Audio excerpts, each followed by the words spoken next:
one of the things we talked about when we were talking about the quote unquote titty books is the fact that, we love Dave Stevens, we love Adam Hughes, and they're like modern day pinups, right?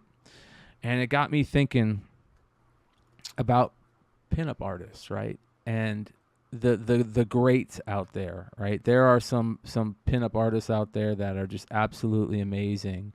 And I'm going to start off with one that is my favorite pinup artist. I have I don't know if you could call it original art all over my house from this artist, but this artist, let's see here. This artist used to put these pinups out as calendars back in the 40s and the 30s. His name's Alberto Vargas. I'm sure a lot of people have heard of him. Very famous artist.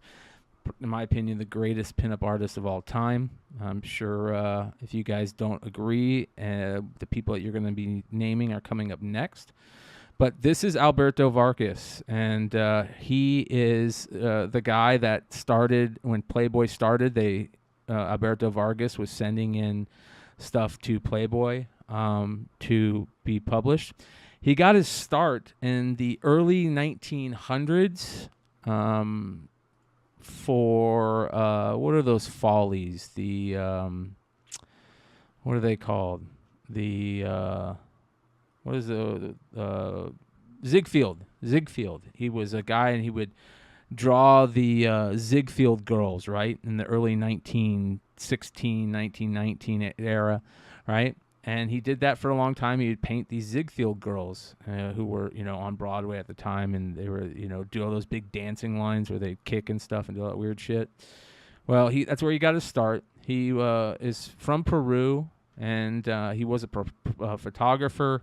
He studied in France. He moved to New York to do the Ziegfeld paintings in 1916. Did that until about the early 1920s. And then he started working for like movie studios and magazine stuff, right? I have a beautiful print of this. This is just a gorgeous, gorgeous Vargas piece right here that I have up in one of my rooms downstairs. A lot of you guys will probably also recognize this. This is an Alberto Vargas piece, the famous Batman piece. He started basically doing stuff for Playboy when Playboy started, because he was already doing magazines and pinups. He would do these calendars, right? These Vargas calendars back in the day. And I thought it was cool, 20 years ago, I would go and search out on eBay, my months, my calendar months, and I would buy the original calendars, for September, from the 1940 issue or the 1930 issue. And they're big pieces of paper, made well, like Golden Age comics and stuff. And I get them framed, and they're just gorgeous, man. I absolutely love them. There's some really, really good pieces in Playboy that I remember throughout the years, and this is a perfect example of we kind of got to look at ourselves in certain ways. I look at the quote unquote titty books in a weird way, but I love this, right? And it walks that line of tastefulness. Like, what is tastefulness, and does that idea of being tasteful, like, it changes with the generation, right? The younger generation is probably, seems very, very tame to them. But it's very interesting how that taste changes and how we move forward and stuff. This is another beautiful Vargas piece right here. I always thought it would be cool to find out like his earliest, find out where the earliest thing that printed a Vargas girl was. Like he had stuff printed that wasn't Vargas girl stuff, right? But the first like really considered Vargas girl, which I think I showed an image of one of the ones that they consider like the real first ones. I would love to know like where those are printed and to see what they sell for. Put them on the creators first list. These guys are just amazing. And there's another pinup artist that people absolutely love. that they talk about a lot when you talk about Vargas, and that's Gil Elvgren, right? And here's some images of some of his work. Of course, this got really big in the 1940s with World War II and the GIs, right? And these are just classic images to me. I love, having these framed and getting quote unquote like really nice prints or the original stuff out of the original Playboys or the original calendars back in the day. This is a really famous one of Elfgren right here. A lot of tattoo artists are into, obviously into pinup girl stuff. But would you see this as more like a historical connection, like, and then like how it's a little bit more classier versus like what we're seeing nowadays, right? Yeah. Again, that's what I'm talking about. Like, it's historical how our tastes change, right? Okay. And I'm not going to get too political on here, but one of the things that I love commentary on YouTube, right? I'm the nerd that listens to Tim Pool and Destiny, right? Like, I want to hear it from both sides. I want to hear what the younger generations are thinking on both sides, and I want to see them,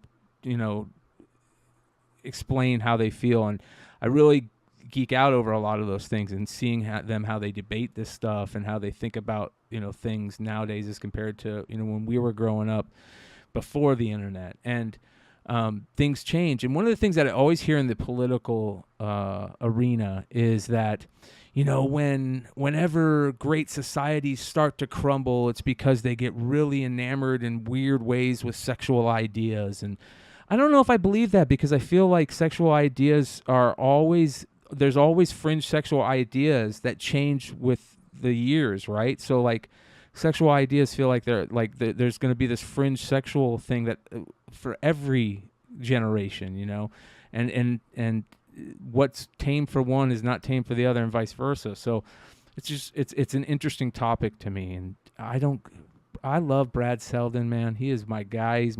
He's one of the dudes that I really respect in this community.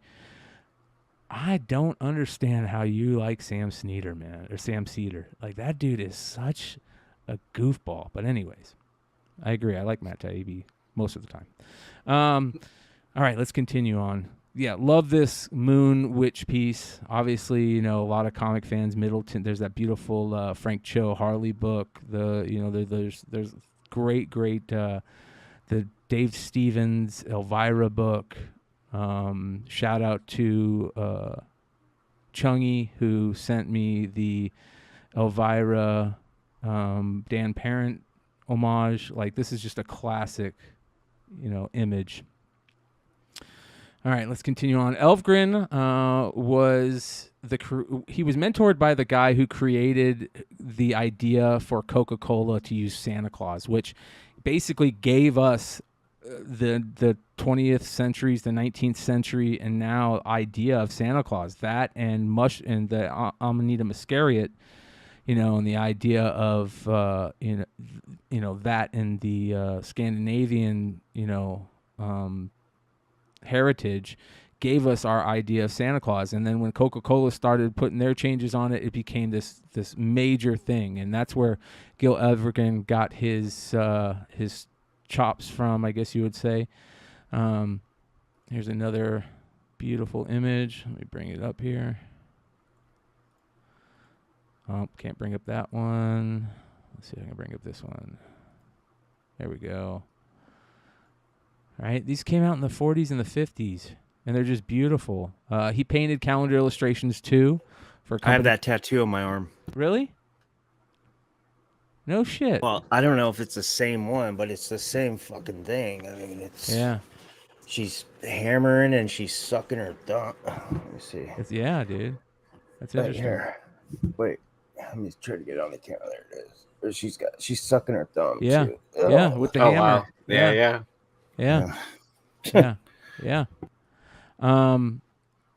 And he did calendars too, like Vargas. So yeah, man, I there's some beautiful hardcover books out there that I've picked up throughout the years of all their pinups, Vargas and Elfgren, out there, and it's very interesting, man. One of the ones that I find amazing, this is a beautiful piece too. Hold on here. One of the ones that I find amazing too is Olivia, and I watched this really badass piece about Olivia on YouTube the other day. And Olivia, of course, is basically the new Vargas, right? And she kind of took over for Vargas and Playboy, and she started doing all the pinups in Playboy. She is huge in the comic book world. I imagine she does cons all the time. Her art is very, very Vargas-esque and Elfgren-esque. Just a great artist. Here's her drawing. She started in the 50s and 60s, I want to say. So, I kind of wanted to talk about this on the same night. This is one of my all-time favorite Olivia pieces, this sailor right here. Let me open this and see here. This sailor. It's funny because I have that tattoo. No, I'm joking. This sailor right here is my all-time favorite Olivia piece. I own a print of it. It's in a badass frame downstairs. I remember the first time I saw it in a Playboy as a teenager. We all had friends or had subscriptions to Playboy, and back then. And I remember seeing that piece and then this piece right here, and just being like, holy cow, absolutely beautiful art. So I picked up prints of those. And it's just an interesting thing to you have to kind of realize and think about it yourself. You feel this way about one way of sexual taste in art, and then you feel another way, when there's a certain line that gets crossed, and where is that line of tastefulness? It's very interesting. The same reason why, certain things are considered art and nude art. Where's that line where I imagine YouTube probably has that line where if I could be crossing it right now, if they think that this is a little too sexy. But beautiful art. So that being said, I would love for anybody out there, if you guys know some of like the cool pieces that us collectors of the old school 50s pinup art are, if you guys know of any or own any, I would like to see them. I'll make a pinup art section, a 50s pinup or a classic pinup art section in the Discord for people to start putting up, pieces that they know of, or even some of like, their most famous pieces where they first showed up. I would love to start collecting and looking into that stuff. You can buy original pieces from these people at auctions all the time. Of course, Olivia is still drawing and is still alive to do work. There's other great artists out there. There's new pinup artists. I consider people like Dave Stevens, Adam Hughes, Travis Charest, Terry Dodson, Lobos, Soza Micah. Like, I feel like they're our version of pinup artists. They do this beautiful they have this softness to their women, and I feel like that's a thing on pinup art, right? Pinup art women they're not very like it has this real softness, right? And it doesn't feel fake. It's a very interesting way of art. Yeah.